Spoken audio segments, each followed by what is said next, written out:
Assalamualaikum warahmatullahi wabarakatuh. Perkenalkan, nama saya Zura Nur Ain. Saya dari Prodi Bahasa dan Sastra Arab, Fakultas Adab dan Humaniora UIN Raden Fatah, Palembang. Di sini saya akan membuat video sebagai salah satu persyaratan penilaian ujian tengah semester pada mata kuliah Tarikh Adab Muasir yang diampu oleh Ustazah Isnayani Rahmawati M.Hum. Di sini saya akan menjelaskan biografi dari Ibnu Al-Muqaffa. Di sebelah kiri saya ada lukisan atau foto yang menggambarkan muka Ibnu Al-Muqaffa. Dan di sebelah kanan saya akan menjelaskan tentang biodata dari Ibnu Al-Muqaffa. Nama lengkap Ibnu Al-Muqaffa yaitu Abdullah bin Al-Muqaffa. Tetapi beliau mempunyai nama asli yaitu Rusbih bin Daduyah. Beliau berasal dari Persia atau Irak. Ia berasal dari keluarga pegawai pemerintahan pada masa kekuasaan Bani Umayyah. Beliau lahir sekitar tahun 720 Masehi di Ghor, Persia, atau lebih dikenal sekarang dengan nama Iran. Julukannya adalah Al-Muqaffah yang artinya tangan yang cacat. Merujuk pada tangan yang cacat ini merujuk pada hukuman yang pernah dijatuhkan kepada ayahnya. Agama awal dari Ibnu Al-Muqaffa adalah Majusi, dan kemudian beliau masuk Islam, dan kemudian beliau mengganti nama dengan nama Abdullah dan diberi julukan Al-Muqaffa. Yang kedua adalah profil singkat dari Ibnu Al-Muqaffa. Ibnu Al-Muqaffa adalah seorang sastrawan, pemikir dan penerjemah besar dari beliau juga adalah pelopor penerjemahan karya klasik dari bahasa Persia ke Arab. Beliau masuk Islam setelah sebelumnya menganut agama Majusi. Berikut adalah pendidikan dari Ibnu Al-Muqaffa. Ibnu Al-Muqaffa mendapat pendidikan tinggi khas bangsawan Persia. Sejak muda, ia belajar bahasa Pahlavi atau Persia Tengah dan sastra Persia, termasuk filsafat dan ajaran moral. Setelah masuk Islam dan mempelajari bahasa Arab, ia dikenal sebagai penguasa dua bahasa dan dua budaya. Ia juga mempelajari filsafat Yunani, etika India, dan tata negara, yang kelak membentuk gaya penulisan dan pemikirannya.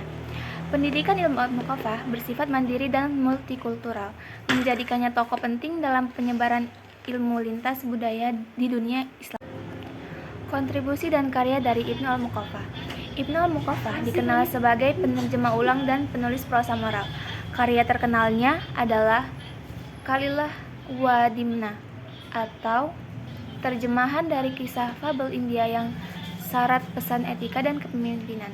Ia juga menulis Risalah Al-Sahabah, sebuah risalah politik yang menyarankan reformasi pemerintahan. Selain itu, ia juga menerjemahkan berbagai teks filsafat dari Persia dan India ke dalam bahasa Arab, membuka akses dunia Arab pada khanzah dan pemikiran.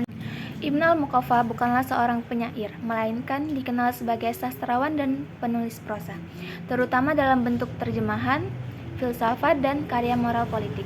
Ia tidak meninggalkan karya dalam bentuk syair karena fokusnya adalah pada prosa, naratif, dan terjemahan intelektual.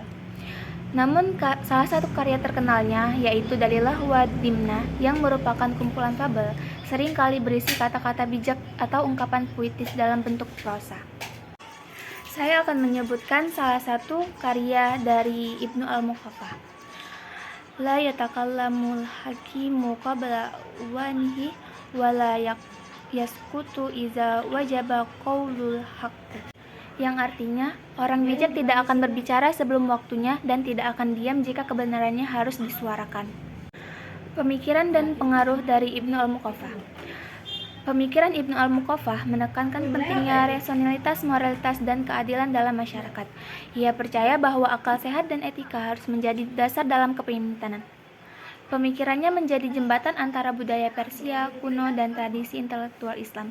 Karya-karyanya tidak hanya memperkaya sastra Arab, tetapi juga memberi arah dalam penulisan prosa dan pemikiran politik. Pemikirannya juga membawa pengaruh besar terhadap sastra Arab klasik.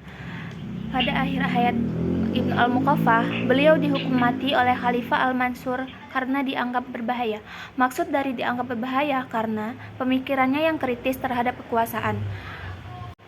Khalifah Al-Mansur, penguasa Abbasiyah saat itu.